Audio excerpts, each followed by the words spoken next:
علی آپ کو کچھ خبر بھی ہے؟ مدینے کے اندر زلزلہ آیا ہوا، آپ اطمینان سے قرآن کریم کی تلاوت کر رہے ہیں، چلیے گھر برباد ہو رہے ہیں۔ علی نے کہا ٹھہر جاؤ، آرام کر لو، کیا ماجرا ہے؟ کیا زلزلہ آ چکا ہے؟ مولا کائنات نے کہا ذرا لے کر چلو، کس عالم میں کس مقام پر زلزلہ ہے، کون سے نقصانات ہوئے؟ علی مسجد مدنی سے نکلے، مولا کائنات نبی کی مسجد سے نکلے، شہر مدینہ میں وارد ہوئے، زمین ہچکولے کھا رہی ہے، زمین پہ زلزلہ ہے۔ مولا کائنات نے اپنے قدم کو زمین پر مار کر کہنے کے بعد یہ کہا، ابو تراب تجھے حکم دیتا ہے کہ خاموش ہو جا، ابو تراب تجھے حکم دیتا ہے خاموش ہو جا۔ امیر شام وہ دن اور آج کی گھڑی جب یہ سورہ زلزلہ پڑھا جاتا ہے، اس داستان کو سنایا جاتا ہے، کاش متوجہ ہوں آپ، اس داستان کو سنایا جاتا ہے اور علی کی فضیلت سامنے آتی ہے۔ وہ کہتا ہے کہ یہ تو یہاں کا معاملہ ہے نا، مگر اذا زلزلت ارضوں میں تو قیامت کی بات ہو رہی ہے، وہاں علی کہاں سے آ گیا؟ کیا تم نے غور نہیں کیا جب زمین ٹوٹ جائے گی، ستارے برباد ہو جائیں گے تو قرآنی آیت ہے وقال الانسان ما لہا، ایک انسان ایسا ہوگا جو اس زمین سے دریافت کرے گا کہ تجھے کیا ہو گیا، اور صرف ایسا نہیں ہے کہ یہ پوچھے گا کہ کیا ہو گیا، یومئذ تحدث اخبارہا، یہ زمین اپنی اخبار کو بیان کرے گی، اپنے تمام مطالب کو پیش کرے گی۔ عزیزان گرامی، اگر قرآن کریم میں یومئذ تحدث اخبارہا نہ ہوتا اور وقال الانسان ما لہا پہ بات تمام ہو جاتی تو آج کا چالاک مسلمان انتظار کرتا کہ کہاں پر زلزلہ آ رہا ہے، جہاں زلزلہ آتا زمین پہ پیر مار کے کہتا کہ ما لہا تجھے کیا ہو گیا، اور کہتا دیکھو قرآن کی آیت میرے اوپر صادق آ رہی ہے، میں نے پوچھا ہے کہ ما لہا، کب پوچھنا شرط نہیں ہے، یومئذ تحدث اخبارہا، جب یہ سوال کرے تو زمین اپنی اخبار کو بھی بیان کرے، اپنی حالت کو بیان کرے۔ عزیزان گرامی، یہ عام انسان نہیں ہے، یہاں پر بھی شرط وہی الانسان والی ہے، وقال الانسان ما لہا، وہ ایک انسان ہوگا جو پوچھے گا اے زمین تجھے کیا ہو گیا۔ جب پیغمبر اسلام ختم مرتبہ حضرت محمد مصطفیٰ آپ سے پوچھا گیا کہ قیامت کے منظر میں یہ کون انسان ہوگا جو زمین سے دریافت کرے کہ تجھے کیا ہو گیا، یعنی کائنات تباہ ہو جائے تو یہ کون سا انسان ہوگا جو باقی رہے اور پوچھے کہ کیا ہو گیا؟ کہ یہ وہی انسان ہوگا جو کائنات کے بننے سے پہلے متولد ہوا ہو، کائنات کے تمام ہونے کے بعد بھی باقی رہے، وہ کوئی اور نہیں ہے۔ چونکہ تراب پہ پریشانی ہوگی لہذا ابو تراب میرا بھائی ہے، علی روز قیامت سوال کرے گا۔ پوچھنے والے نے پوچھا نبی خدا یہ تو حقیقت ہے، آپ نے بیان کیا، ہم نے یقین کیا، مگر اس کائنات میں اگر کوئی سب سے بڑا ہے تو وہ آپ ہیں، آپ نبی ہیں، آپ رسول خاتم الانبیاء بن کر آئے، لہذا اگر قیامت میں آپ سوال کرتے کہ ما لہا تو بات سمجھ میں آنے والی ہے، یہ آپ سوال کیوں نہیں کر رہے ہیں اور علی سوال کیوں کر رہے ہیں؟ کاش متوجہ ہو، ہے نا؟ ایک سوال پیدا ہو سکتا ہے کہ قیامت میں مولا کائنات سوال کیوں کریں گے ما لہا تجھے کیا ہو گیا، پیغمبر سوال کیوں نہیں کریں گے؟ پیغمبر نے جواب دیا ذرا یہ بتاؤ کہ جب باپ کے اوپر مصیبت ہو جائے اور آ جائے تو پھر دفاع کون کرتا ہے؟ کہا بیٹا آتا ہے۔ کہا اگر بیٹے کے اوپر مصیبت آ جائے تو دفاع کون کرے گا؟ کہا باپ کرے گا۔ کہا تم نے سنا نہیں ہے میں نے اس علی کو ابو تراب کہا ہے، میں نے اس علی کو ابو تراب کہا ہے، یہ زمین تراب ہے، لہذا روز قیامت جب اس پر مصیبت ہوگی تو چونکہ علی ابو تراب ہے لہذا سوال کرے گا کہ ما لہا۔ یہ اور بات ہے کہ علی کے پاس جو بھی فضائل و مناقب ہوں گے وہ میرے صدقے میں ہوں گے، اور یہ ہمارا بنیادی عقیدہ ہے کہ مولا کائنات کے جو بھی مناقب ہیں، جو بھی فضائل ہیں، وہ سب پیغمبر اسلام کے پاس پہلے سے موجود ہیں۔ مولا کائنات ان کو ظاہر کرتے ہیں تاکہ اپنی شخصیت کو بھی بیان کریں اور پیغمبر کا مرتبہ بھی آشکار ہو جائے، اس لیے کہ علی اس نبی کے وسیع ہیں جو فخر کائنات ہے۔ ہمارا بنیادی عقیدہ یہ ہے کہ ہمارے ائمہ کا مقام پیغمبر اسلام کے علاوہ ہر نبی سے بلند ہے، ہر نبی سے بالا۔ کیوں؟ کیونکہ آخری پیغمبر کے جانشین ہیں، یہ اس پیغمبر کے وسیع اور خلیفہ ہیں کہ جس کے صدقے میں اس کائنات کو خلق کیا گیا ہے، لہذا وہ مولا کائنات کہ جن کے فضائل و مناقب قرآن کریم کی ہر آیت میں آپ کو دکھائی دیں گے اگر آپ تدبر اور تعقل کریں۔ مگر یہ علی جب رات کی تاریکی میں خداوند عالم کو پکارنے کے لیے مصلی نماز کو بچھاتا ہے تو پھر حقیقی عبودیت اترتی ہوئی دکھائی دیتی ہے، اور پھر وہ ایاک نعبد و ایاک نستعین کا مصداق سامنے ہمارے ہوتا ہے۔ لہذا روایت میں ملتا ہے، غالباً حکمت نمبر 104 میں نوف بکالی یہ کہتے ہیں کہ راتوں میں سے ایک رات میں نے دیکھا کہ علی رات میں اپنے گھر سے باہر نکلے اور دیکھنے کے بعد آسمان کے اوپر نگاہ ڈالنی شروع کی اور مجھ سے یہ پوچھا کہ نوف بکالی سو رہے ہو یا جگ رہے ہو؟ مولا کائنات کے بہت بڑے صحابی ہیں، سو رہے ہو یا جگ رہے ہو؟ میں نے کہا امیر المومنین میں جاگ رہا ہوں۔ کہ جیسے ہی انہوں نے یہ سنا کہ میں جاگ رہا ہوں مجھے نزدیک بلایا، اب بلانے کے بعد کہا نوف طوبی لمن الزہد فی الدنیا والرغبۃ الی الآخرہ، ان کے لیے مبارکباد ہے، ان کے لیے خوشاب حالی ہے کہ جو دنیا میں زاہد ہیں اور آخرت کی طرف راغب ہیں، جو آخرت کی طرف جانا چاہیں اور دنیا سے اپنا پیچھا چھڑانا چاہیں۔ اور اس کے بعد مولا کائنات نے باقاعدہ طور پر اس زہد کی اور اس رغبت کی تعریف کرنے کے بعد بیان کیا کہ ایک بندے مومن کو دنیا کے اندر زندگی کیسے گزارنا چاہیے۔ اور پھر جب نہج البلاغہ میں آپ زہد اور رغبت کو تلاش کرنا شروع کریں گے تو جس طرح سے قرآن کریم کی 2000 سے زیادہ آیتیں زندگی کے بعد والی زندگی کی طرف اشارہ کرتی ہیں، 6500 آیتوں میں اگر آپ دیکھیں 2000 سے زیادہ وہ آیتیں ملیں گی جو قبر، برزخ، صراط، میزان کی باتیں کرتی ہیں۔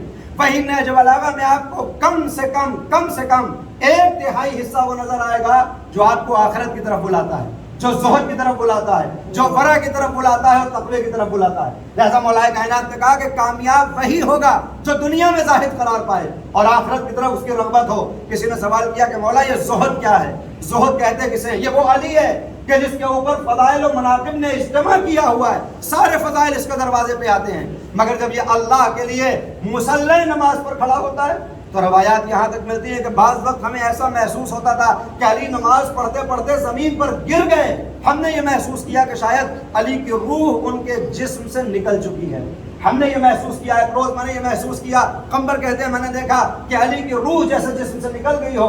دروازے پہ آیا فاطمہ الزہرا کے اور آنے کے بعد میں نے کہا کہ بی بی مولا کائنات اس دنیا سے جا چکے ہیں، غالباً سلمان یا قمبر، مولا دنیا سے جا چکے۔ فاطمہ نے کہا تم نے ایسا کیا دیکھ لیا کہ تمہیں محسوس ہو رہا ہے کہ علی اس دنیا سے چلے گئے؟ کہ نماز پڑھتے پڑھتے اچانک میں نے دیکھا کہ علی زمین پر اس طرح سے گرے ہیں جیسے کسی کی روح نکلنے کے بعد اس کا بدن زمین پر گر جائے۔ زہرا نے کہا کہ کوئی تعجب کی بات نہیں ہے، علی دنیا سے نہیں گئے ہیں، یہ علی کا روز کا معمول ہے کہ جب اپنے آپ کو خدا کے حضور پیش کرتے ہیں تو اس ورع اور خوف اور خشیت الہی کی بنیاد پر ایسے ہو جاتے ہیں جیسے بے جان مردہ ہو۔ کون ہے وہ علی کہ جس کے اوپر میں بار بار کہہ رہا ہوں کہ 2000 آیتیں کہ جن میں قیامت کا تذکرہ ہے اور ہر مضمون مولا کائنات کے اوپر جا کر کھلتا ہے، 82 آیتیں جو مومنوں کے لیے وارد ہوتی ہیں ان سب کا مصداق علی قرار پاتے ہیں، مگر وہ علی جب اللہ کے سامنے آتے ہیں تو اس طرح سے خشیت ہوتی ہے جیسے روح حفظ انصری سے پرواز کر گئی ہو۔ لہٰذا اگر ہمارا یہ دعویٰ ہے کہ ہم علی کے ماننے والے ہیں، علی کے چاہنے والے ہیں اور علی ہمارے امام ہیں، تو ہمارے اندر بھی یہ زہد، یہ ورع، یہ تقویٰ، یہ خوف الہی ہونا چاہیے۔ لیکن دیکھا یہ جاتا ہے کہ ہم اس رنگین دنیا کے اندر اتنا زیادہ غم و غم ہو جاتے ہیں کہ ہماری یہ دنیا کس طرح سے تباہ و برباد ہو جاتی ہے کہ ہمیں خبر بھی نہیں ہوتی۔ سورہ حدید کے اندر آیت نمبر 20 میں اللہ کہتا ہے کہ اگر یہ دنیا کی زندگی تم نے آخرت سے نہ ملائی تو لعب اور لہو اور زینت و تفاخر و تکاثر میں تمام ہو جائے گی۔ وَاعْلَمُوا أَنَّمَا الْحَيَاةُ الدُّنْيَا لَعِبٌ وَلَهْوٌ وَزِینَةٌ وَتَفَاخُرٌ بَیْنَکُمْ وَتَکَاثُرٌ فِی الْأَمْوَالِ وَالْأَوْلَادِ۔ یہ دنیا کی زندگی اگر اللہ سے مربوط نہ ہو تو پھر کیا ہوتا ہے؟ کبھی لہو میں گزرتی ہے، کبھی لعب میں گزرتی ہے، کبھی زینت میں گزرتی ہے، کبھی تفاخر اور کبھی تکاثر ہوتا ہے۔ علماء مفسرین نے بتایا کہ یہاں پر 5 منزلیں دنیا کی زندگی کی بیان کی گئی ہیں اور ہر منزل کے لیے اللہ نے 8 برس کی زندگی کو معین کیا ہے۔ یعنی اگر اس طریقے سے دیکھا جائے تو انسان کے پاس بس 40 برس کی زندگی ہے جو دنیا کے اندر اس کو گزارنی ہے۔ 40 برس کے بعد جو ملتی ہے وہ اللہ کا کرم ہے۔ فرمایا کہ اعلموا حیات الدنیا لعب ولہو، شروع سے پیدا ہوا 8 برس تک کے جو زمانہ ہوگا یہ لعب میں گزر جائے گا، کھیل و کود میں۔ اس کے بعد 8 برس سے لے کر 16 برس کا زمانہ اب لہو میں گزرے گا، کھیل کود ہوگا مگر شہوتیں داخل ہو چکی ہوں گی۔ 18 سے 24 برس کا وہ زمانہ ہوگا کہ جب زینت تلاش کرو گے، ہر شہر میں زینت، ہر جگہ اپنے آپ کو مزین کرنے کی ایک چاہ ہوگی۔ کیسے 24 برس تمام ہو جائیں گے خبر نہ ہوگی۔ تفاخر بینکم، 24 سے 32 برس کی زندگی اگر اللہ نہ ہو اس کے اندر، اگر ورع اور خوف نہ ہو، اگر زہد نہ ہو، اگر تقویٰ نہ ہو تو پھر کیا ہوتا ہے؟ تفاخر، افتخار ہوتا ہے، اپنی چیزوں کی بڑائی بیان ہوتی ہے، میرا گھر ایسا ہے، میری گاڑی ایسا ہے، میرا مکان ایسا، میرے رشتہ دار ایسے ہیں۔ وَتَكَاثُرٌ فِي الْأَمْوَالِ وَالْأَوْلَادِ، اور 32 سے 40 برس کی جو عمر ہوتی ہے وہ تکاثر میں گزر جاتی ہے کہ مال کیسے جمع کیا جائے، اولاد کو کیسے بڑھایا جائے، شہرت کیسے اضافہ کی جائے۔ اور پھر اس کے بعد قرآن آیت کہتی ہے جب 40 برس گزر جاتے ہیں تو یہ دیکھتا ہے ایک ایسے میدان میں کھڑا ہے جو کل تک اپنی سرسبز و شاداب کھیتی کو دیکھ کر بڑا خوشحال ہو رہا تھا، مگر زمانہ بدلا اور موسم نے کروٹ لی، وہی ہری بالیاں سوکھ چکی ہیں اور اس کے ہاتھوں پر آ چکی ہیں۔ ایک ہوا آئی اور ان بالیوں کو اڑا کر لے کر چلی گئی، اس کو خبر بھی نہ ہوئی کہ کب وہ آئی اور کب چلی گئی۔ کہا اگر اس دنیا کے اندر اللہ نہ پایا جائے، اس دنیاوی زندگی کے اندر ورع نہ ہو، زہد نہ ہو، تقوی نہ ہو، تو انسان محسوس کرتا ہے پوری زندگی تمام ہو گئی اور اسرائیل بالین پہ آ چکا ہے، چلو وقت آ چکا ہے۔ اور اب یہ بندہ ہے جو اللہ سے کہتا ہے میرے مالک ایک موقع مجھے اور دے دے، ایک مرتبہ دنیا میں اور واپس چلا جاؤں تاکہ اب زندگی ویسے گزاروں جیسے تو چاہتا ہے۔ قرآن کریم کہتا ہے کہ یہ کہہ تو رہے ہیں مگر ان کو دوبارہ بھی اگر موقع دے دیا جائے تو یہ ویسے ہی زندگی گزاریں گے جیسے گزار رہے تھے، خدا کی طرف آنے والے نہیں ہیں۔ لہذا عزیزو، یہ ماہ مبارک رمضان میں شب جمعہ ہے، اس شب جمعہ میں جو رحمت کی رات ہے، جو برکت کی رات ہے، جو مغفرت کی رات ہے، ہر روز جس وقت آپ افطار کے لیے بیٹھتے ہیں، پہلا لقمہ دہن میں رکھنے سے پہلے کا وہ وقت ہوتا ہے جب باب اجابت کھل جایا کرتے ہیں۔ خدا بند عالم پکار کر کہتا ہے اس وقت مجھ سے طلب کرو، مجھ سے مانگو تاکہ میں تمہیں عطا کروں۔ 1,00,000 افراد کو روزانہ خدا بند عالم اس افطار کے وقت جہنم سے نجات دیتا ہے، روزانہ 1,00,000 افراد کو۔ اور بعض روایتوں میں آیا کہ 10,00,000 افراد روزانہ افطار کے وقت، اس وقت کہ جب ابھی آپ نے افطار کو منہ میں رکھا نہ ہو، اس بھوکے اور پیاسے منہ سے آپ خدا بند عالم سے دعا کریں تاکہ خدا اس دعا کو قبول کرے۔ 1,00,000 افراد کو جہنم سے نجات دیتا ہے۔ مگر جب شب جمعہ آتی ہے اسی ماہ رمضان مبارک میں، شب جمعہ سے لے کر عصر جمعہ تک خدا بند عالم ہر ساعت ہر گھنٹے 1,00,000 افراد کو جہنم سے آزاد کر دیا کرتا ہے۔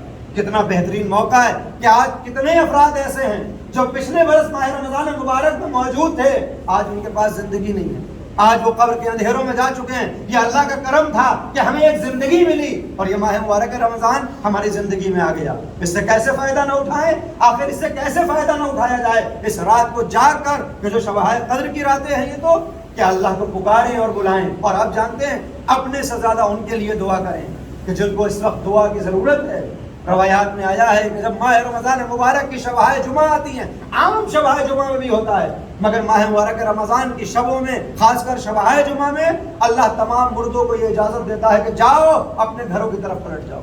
اور جب وہ پلٹ کر آتی ہیں تو روایت ملتی ہے کہ جس وقت آپ افطار کر چکے ہوتے ہیں، بستر پہ لیٹے ہوتے ہیں، یہ دروازے پر آتے ہیں اور کھٹکھٹاتے ہیں دروازے کو، یہ دخل باب کرتے ہیں اور آواز لگاتے ہیں۔ کیسے آواز؟ جیسے دن کے اجالے میں کوئی گدھا اور فقیر دروازے پر آ کر بھیک مانگتے ہوئے کہتا ہے کہ میرے پیٹ کو بھر دو اور مجھے کچھ مال دے دو۔ یہ تمہارے آباء و اجداد جن کا مال تم تک پہنچا ہے، جن کے ورثے کے تم مالک ہو، یہ دروازے پر انہی گدھا اور فقیروں کی مانند آ کر کہتے ہیں اگر تمہارے پاس کچھ مال خدا سے باقی ہے تو ہمارے نام کا خرچ کرو۔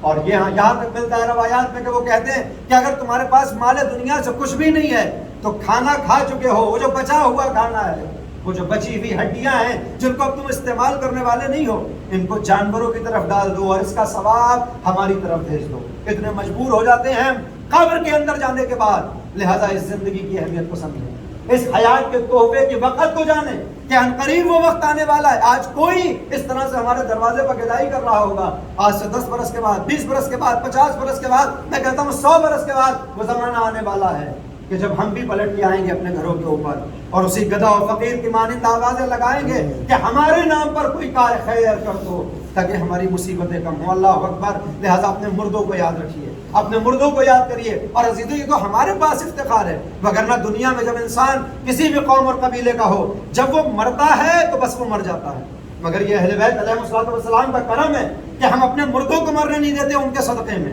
ہم یاد رکھتے ہیں، اور یہ صرف ہمارے پاس ہے، وگرنہ ایصال ثواب کے راستے بقیہ تمام مذاہب میں بند ہو چکے ہیں۔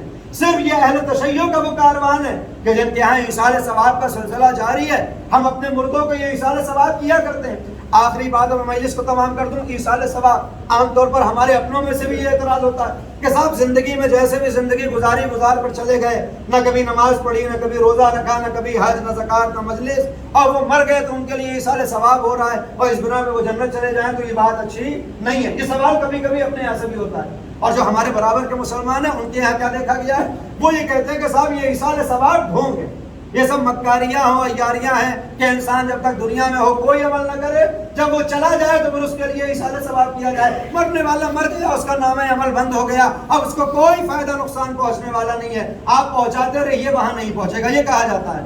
کہ کوئی ایصال ثواب کا فائدہ نہیں، یہ ہمارے دوسرے بھائی کہتے ہیں۔ مگر میں نے دیکھا کہ یہی برادران جو ہمارے بھائی ہیں، جو ہمارے بڑے بھائی، جو ایصال ثواب کے منکر ہیں، ایک کسی کے یہاں موت ہوئی جوان کی، جب اس کی موت ہوئی تو ضعیفہ ماں نے رونا شروع کیا، آہ و فغاں کے ساتھ، فریاد کے ساتھ جب رونا شروع کیا تو مفتی صاحب گھر میں آئے، اور آنے کے بعد انہوں نے کہا کہ صاحب اس ضعیفہ کو خاموش کروائیے، آپ کو معلوم ہے کہ اگر یہ روئیں گی تو مردے پہ عذاب ہوگا۔ کاش میں توجہ ہوا، ان کے رونے سے، ان کے گریے سے مردے کو تکلیف ہوگی، اس پہ عذاب ہوگا، ان سے کہیے یہ خاموش رہیں، ان کا رونا ان کے لیے عذاب بن جائے گا۔ جب میں نے یہ دو قول دیکھے کہ جب ہم ایصال ثواب کرتے ہیں تو پہنچتا نہیں، اس لیے کہ نام عمل بند ہو چکا ہے، اور جب وہ ضعیفہ اپنے جوان بیٹے پہ آنسو بہا رہی ہے تو یہ کہہ رہے ہیں کہ روئیے نہیں ورنہ ایصال عذاب ہو جائے گا۔ آخر ماجرا کیا ہے؟ یا تو نام عمل بند ہوتا ہے اور یا کھلا رہتا ہے۔ اگر نام عمل بند ہو چکا ہے تو ایصال ثواب بھی نہیں ہوگا اور ایصال عذاب بھی نہیں ہوگا، اور اگر نام عمل کھلا ہوا ہے تو اگر عذاب پہنچ سکتا ہے تو ثواب بھی پہنچ سکتا ہے، تو ایک ہی بات ہوگی۔ یہ دونوں باتیں کیسے ہو سکتی ہیں؟ میں سوچا کرتا تھا کہ دونوں باتیں کیسے ہو سکتی ہیں۔ آج سے تقریباً 8 برس پہلے آپ کی طرف ماہ رمضان میں مجھے جانے کا شرف حاصل ہوا غازی پور کی ایک بستی میں۔ برسات کا موسم تھا لیکن بارش نہیں ہو رہی تھی، اور جس وقت میں وہاں پہنچا ماہ رمضان مبارک میں تبلیغ کے لیے، بالکل نہ گھبرا، میں انشاءاللہ 8:30 سے پہلے ہی تمام کر دوں گا۔ جب میں وہاں پہنچا تو کچھ افراد مجھے لینے کے لیے پہنچے اور انہوں نے مجھے ریسیو کیا کہ صاحب چلیے مسجد نزدیک ہے، پیدل چلیں گے یا گاڑی لے کر آئے؟ میں نے کہا پیدل چلتے ہیں، جب پاس میں راستہ ہے۔ وہ میرے آگے آگے اور میں ان کے پیچھے پیچھے، مجھ کو ایسے راستے سے نکالا گیا جہاں پر دھان لگے ہوئے ہیں، اور میں نے دیکھا کہ سارے کھیت پیلے ہو چکے ہیں۔ میں نے کہا ابھی تک تو میں نے جو تصویریں دیکھی تھی اور آرٹ دیکھی تھی اور ڈرائنگ دیکھی تھی وہاں پر دھان ہرے دکھائی دیتے، یہ پیلے کیوں ہو رہے ہیں دھان؟ اس کا سبب کیا؟ کسی نے کہا کہ مولانا آپ کو معلوم نہیں ہے 1 مہینہ ہو گیا ہے پانی نہیں برس رہا، اور چونکہ پانی نہیں گر رہا ہے لہٰذا یہ سوکھنے کی کگار پہ آ گئے، یہ ختم ہونے والے ہیں، یہ زرد ہو چکے ہیں، یہ پیلے ہو چکے ہیں۔ میں نے کہا کوئی بات نہیں۔ دن گزرا، اپنی مستقر گاہ میں اپنے مکان میں آ کر رہنے لگا۔ 2 دن کے بعد کچھ مومنین جمع ہوئے، بولے مولانا ہم تو دعا کر کر کے ہار چکے ہیں، اب آپ ہی دعا کریے شاید خدا پانی برسا دے۔ میں نے کہا ہاں میں دعا کروں گا اور آپ آمین کہیے گا۔ آپ کو معلوم ہے نا کہ کبھی کبھی دعا کرنے والے کی دعا باب اجابت سے نہیں ٹکراتی، آمین کہنے والے کی آمین اس دعا کو باب اجابت تک لے کر جاتی ہے۔ تو میں نے کہا کہ صاحب میں دعا کروں گا، آپ آمین کہیے گا، انشاءاللہ فائدہ ہوگا۔ پہلا 2 دن گزرے، 3 دن گزرے، دعا پہ دعائیں ہو رہی ہیں، جیسے ابھی اتنی دعائیں ہوئی، خدا ان سب کو قبول کرے انشاءاللہ۔ جب یہ دعائیں ہو گئیں اور 1 ہفتہ گزرا اور پانی برسنے لگا تو سب نے آگے مبارکباد دی کہ دیکھیے مولانا آپ نے دعا کی اور پانی برس گیا۔ پانی بھی ایسے گرا کہ 1 دن 2 دن 3 دن مسلسل پانی۔ جب پانی ٹھہر گیا 3 دن کے بعد تو کچھ افراد آئے کہ آئیے مولانا آپ کو اپنا گاؤں دکھاتے ہیں، ابھی تک تو اتنی دھوپ تھی، اتنی شدت تھی کہ آپ کو کہیں نہ لے جا سکے، موسم اچھا ہے، ذرا چلیے آپ کو لے کر چلتے ہیں۔ اور اب وہ میرے آگے آگے اور میں ان کے پیچھے پیچھے اسی راستے سے گزرے جس سے آیا تھا۔ کاش متوجہ ہوا، کل تک جو کھیت زرد ہو کر پیلا ہو کر مرجھانے کے کگار پر تھا، میں نے دیکھا کہ وہاں کی رنگت بدل چکی ہے۔ کاش متوجہ ہو، وہ زرد کھیت سبز ہو چکے ہیں، وہ ہرے ہو چکے ہیں۔ میں نے کہا کہ یہ بتاؤ اس دن جب آئے تھے تو پیلے تھے، آج یہ ہرے کیسے ہو گئے؟ بولے مولانا آپ کو معلوم نہیں ہے پانی برس گیا۔ میں نے کہا مطلب؟ بولے جب پانی گرا تو زردی سبزے میں تبدیل ہوئی۔ کاش متوجہ ہوا، یہ زردی سبزے میں تبدیل ہوئی۔ میں نے قانون بنایا کہ پانی برسنے سے خوشحالی آتی ہے، پانی برسنے سے خوشحالی آتی ہے۔ یہ سب خوش ہو گئے، مجھے گھمانے لے کر آئے ہیں۔ پانی برسنے سے زردہ سبزے میں تبدیل ہوتا ہے۔ میں نے کہا ٹھیک ہے، میں سمجھ میں آ گیا مجھے پانی کی اہمیت کیا ہے۔ لیکن جیسے ہی 2 گلی آگے بڑھا جہاں سے آیا تھا، جیسے ہی وہاں پہنچا تو بدبو کا ایسا خمار اٹھا کہ وہاں پر سانس لینا دوبھر ہو گیا۔ میں نے کہا یہ بتاؤ یہ کس بستی میں لے آ گئے، یہ کون سی جگہ ہے، اتنی بدبو ہے، یہ کیسا عالم ہے؟ کہا مولانا آپ کو یاد نہیں، آپ ادھر ہی سے آئے تھے اس دن بھی آئے تھے، وہی راستہ ہے۔ میں نے کہا آیا تو ادھر صحیح تھا مگر اس دن کوئی بدبو نہ تھی، آج یہ اتنی بدبو کیوں ہے؟ کہا مولانا معاملہ یہ ہے کہ یہ وہ جگہ ہے جہاں ہم اپنا تمام گھر کا کوڑا کرکٹ ڈالتے ہیں۔ ہم نے کہا ٹھیک ہے تو پھر؟ بولے اس کرکٹ میں پانی گرنے کی وجہ سے بدبو اٹھنے لگی ہے۔ میں نے کہا یہ پہلے کیوں نہیں تھی؟ کہا اس لیے جب آئے تھے تو خشک تھا، سوکھا تھا، اس کی بدبو رکی ہوئی تھی، جب پانی گرا تو اس میں بدبو پیدا ہونا شروع ہو گئی۔ کاش متوجہ ہو۔ میں نے کہا کہ ابھی تو قانون آپ نے یہ بتایا تھا کہ پانی گرتا ہے تو سرسبز و شادابی آتی ہے، ابھی قانون یہ بتایا تھا کہ پانی گرتا ہے تو لوگ خوشحال ہوتے ہیں، اب آپ کہہ رہے ہیں کہ پانی گرتا ہے تو بدبو پھیلتی ہے۔ کیا پانی اللہ کے یہاں سے 2 طرح کا برستا ہے؟ بولے مولانا نہیں، پانی تو ایک ہی طرح کا گرتا ہے، یہ اپنی اپنی ظرفیت کا معاملہ ہے، کہیں گرتا ہے تو زرد سبز بنتا ہے، کہیں گرتا ہے تو بدبو اٹھتی ہے۔ میں نے کہا معاملہ حل ہو گیا کہ مرنے کے بعد نام عمل بند نہیں ہوتا، یہ اپنی اپنی ظرفیت کا کمال و زوال ہے کہ کوئی بھیجے تو ایصال عذاب ہوتا ہے، کوئی بھیجے تو ایصال ثواب ہوتا ہے۔ صلوات بھیج دو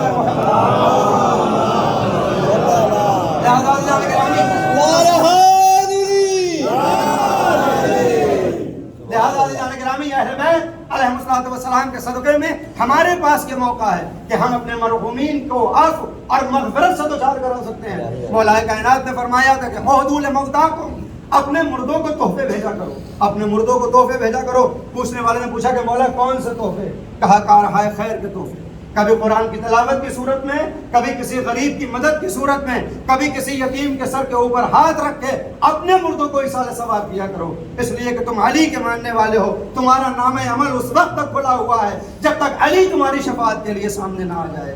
اللہ اکبر۔ لہذا عزیزو، اگر حقیقی معنی میں ہم نے اپنے تشیع کو پہچان لیا، حقیقی معنی میں ہم نے اپنی شیعت کو جان لیا، تو پھر دنیا میں بھی آسانیاں ہیں اور آخرت میں بھی آسانیاں ہیں۔ مگر اس شیعت کو پہچاننا ہوگا۔ ہمارا دعویٰ ہے کہ ہم شیعہ ہیں، مگر ہمیں دیکھنا ہوگا کہ حقیقی معنی میں ہم شیعہ ہیں یا نہیں ہیں۔ اس لیے کہ ہم خود 3 مرتبہ یہ اعلان کرتے ہیں اشہد ان امیر المؤمنین و امام المتقین، یہ ہمارا دعویٰ ہے کہ علی ہر ایک کا امام نہیں ہوتا ہے، علی متقی کا امام ہوتا ہے، علی ہر ایک کا امیر نہیں ہوتا، علی مومن کا امیر ہوتا ہے۔ لہذا اگر اپنے علی کی امامت چاہتے ہیں تو اپنے اندر تقویٰ پیدا کریں، اگر علی کو اپنا امیر بنانا چاہتے ہیں تو اپنے ایمان میں اضافہ کریں، اس لیے کہ یہ وہ علی ہے جس نے ہم کو بچانے کے لیے، ہماری شریعت کو محفوظ رکھنے کے لیے، ہمارے اسلام کی بقا کے لیے اپنے حق کو ضائع ہونے دیا۔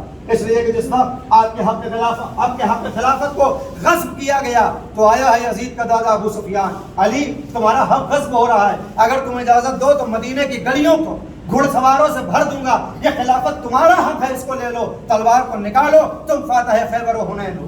اگر ہم اور آپ ہوتے تو اس وقت کیا چاہتے اس سے زیادہ کہ اتنی فوج ہمارے پاس ہے، ہم اپنے حق کو لے لیں۔ مگر علی نے ایک جملہ کہا کہ یہ بتا کہ تو کب سے اسلام کا حامی ہو گیا، تجھے اسلام سے کب سے محبت ہو گئی، تو یہ چاہتا ہے کہ مسلمانوں میں اختلاف پھیلایا جائے، مجھے تیری مدد کی ضرورت نہیں ہے۔ علی 25 برس تک خانہ نشین ہے، اور اللہ اکبر، اور جب 25 برس کے بعد خلافت آئی ہے تو مولا نے نہج بلاغہ میں یہ ارشاد فرمایا کہ اس خلافت کے تاج کو جو کانٹوں بھرا تاج ہے، اپنے سر پہ صرف اس لیے رکھ رہا ہوں کہ روز قیامت تمہارے سامنے عذر کے دروازے بند ہو جائیں کہ علی نے خلافت کو قبول کیا تھا مگر تمہارے ایمان میں تب بھی اضافہ نہ ہوا، تمہارے اسلام میں کوئی فائدہ نہ ہوا علی کی اس خلافت اور امامت سے۔ لہذا تاریخ یہ بتاتی ہے کہ مولا کائنات کہ جو پیغمبر اسلام کے زمانے میں جانشین مصطفیٰ کی حیثیت سے پہچانے جاتے تھے، ان کا بغض جو دلوں کے اندر تھا پیغمبر کی زندگی میں ظاہر نہ ہوا، لیکن جیسے ہی پیغمبر نے آنکھوں کو بند کیا یہ بغض ظاہر ہوا، اور علی کے دروازے پر علی کو قتل کرنے کے لیے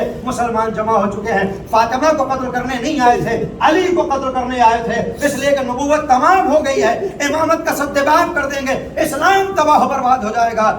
زہرا پہچان گئی کہ دشمن کی سازش کیا ہے، اے علی تمہاری امامت کو بچانے کے لیے، تمہاری ولایت کو بچانے کے لیے اپنے آپ کو قربان کر دوں گی، اپنے باپ کے دین کو برباد نہ ہونے دوں گی۔ یا علی یہ زہرا دروازے پر جائے گی، اور زہرا جب دروازے پہ پہنچی تو ظالموں نے جس طرح سے حضرت زہرا پہلو پہ دروازہ گرایا اور محسن کو شہید کیا، اس نے تاریخ میں کالے الفاظ میں یہ لکھا ہوا ہے کہ پیغمبر اسلام کی اکلوتی بیٹی کے اوپر ان مسلمانوں نے ظلم کیا جو لا الہ الا اللہ اور محمد رسول اللہ کا دعویٰ کیا کرتے تھے۔ لیکن عزیزو، مصیبت کا خاتمہ یہاں پہ نہیں ہوا، آ گیا وہ موقع کہ جب خانہ خدا میں غلاف کعبہ کو پکڑ کر چند خارجیوں نے یہ طے کیا ہے کہ ہم علی کو قتل کریں گے، علی کا خون بہائیں گے، اور آ گیا ہے ظالم کوفے کے اندر۔ عزیزان گرامی، جب سن 40 ہجری کا ماہ رمضان مبارک آیا تو روایت یہ بتاتی ہے کہ مسلمان اپنی داڑھی کے بالوں کو رنگ رہے ہیں، علی سے کہہ رہے ہیں یا علی ماہ رمضان آ چکا ہے، خضاب کیجئے۔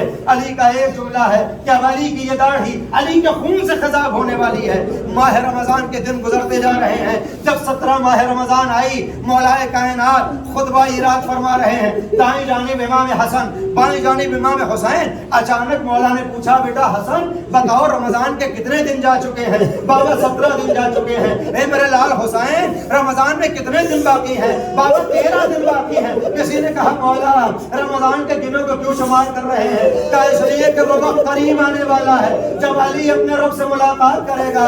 علی کا دستور یہ تھا کہ ماہ رمضان مبارک میں ہر روز اپنے ایک بیٹے یا بیٹی کے یہاں مہمان ہوتے تھے. جب 18 ماہ رمضان آئی علی اپنی بیٹی ام کلثوم کے یہاں مہمان تھے.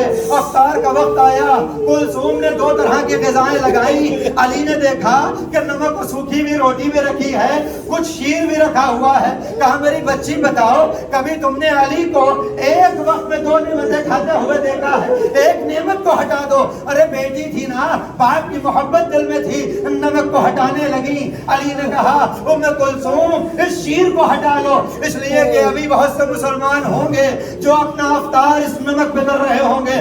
علی کے لیے یہ سوکھی ہوئی روٹیاں اس دودھ سے زیادہ عزیز ہیں. لیجیے علی نے افطار کیا. رات کی تاریکی بڑھنے لگی. شب قدر میں شب 19 ہے نا. ام کلثوم کہتی ہیں بابا نے مصلی بچھایا, نماز شروع ہوئی, مگر میں نے دیکھا کہ آج بابا کوئی مضطرب ہے. جیسے ہی کچھ وقت گزرتا ہے صحن میں آتے ہیں, ستاروں کو دیکھتے ہیں. جب رات ڈھلنے لگی تو میں نے کہا بابا اس اضطراب کی وجہ کیا ہے, آپ مضطرب کیوں ہیں؟ اے میری بچی میں دیکھ رہا ہوں وہ وقت آ گیا ہے جس کا وعدہ محمد مصطفیٰ نے کیا تھا. لیجیے سحر کا وقت قریب آیا. علی گھر سے مسجد کی جانب چلنے لگے. چند مرغابیوں نے راستہ روکا. کسی نے مرغابیوں کو ہٹانا چاہا. ایک مرتبہ علی تڑپ گئے, ان کو مجھ سے جدا نہ کرو, ابھی ان کی فریاد ہے, ابھی تمہارا لوہا بلند ہوگا. علی نے زنجیر در کو کھولا, مسجد میں تشریف لائے. وہ ظالم جابر جو اب تک خواب کے بہانے پڑا تھا, علی نے پکار کے کہا اپنے کام میں مصروف ہو جا. علی بھی اپنے کام میں مصروف ہے. علی نے نماز کو شروع کیا. پہلی نماز کا پہلا سجدہ ظالم نے ایک ایسا وار کیا, علی کا سر تو شکافتہ ہوا. فزت برب الکعبہ کی صدائیں. حسن نے نماز کو تمام کیا. باپ کو جو گھر کی جانب لے جانے لگے, علی کے پیر زمین پہ نہیں ٹھہرتے. لیجیے گلیم منگوائی گئی, علی کو گلیم میں رکھا گیا. حسن و حسین گھر تک پہنچا رہے ہیں. میں کہوں گا یا علی آپ اول مظلوم ہیں, مگر جب آپ کے سر میں کم از کم گلیم میں رکھا آپ کو گھر تک پہنچایا گیا, مگر ہائے کربلا میں حسین کچلا ہوا جنازہ علی بیمار دیکھ رہا ہے. زینب کی نگاہوں کے سامنے ہے. لیجیے علی جو گھر کی جانب بڑھے, کبھی حسن روتے ہیں کبھی حسین. علی کبھی حسن کو تسلی دیتے ہیں کبھی حسین کو تشفی. مگر جیسے ہی علی گھر میں داخل ہوئے زینب و کلثوم نے دیکھا, رونا شروع کیا. علی نے بیٹیوں کا رونا سنا, خود بھی رونا شروع کیا. میں کہوں گا یا علی ارے زینب قسمت والی بیٹی, آپ بھی آنسو بہانا چاہے آپ بھی گریہ کرتے ہیں, مگر ہائے حسین کی سکینہ باپ کا کٹا ہوا سروں کے نیزہ آنسو بہانا چاہے تو منہ پہ تماچے ہیں. اے سکینہ تمہیں رونے کی اجازت. رضم نمبر سیون ملتدین سلام ایام القلب ماتم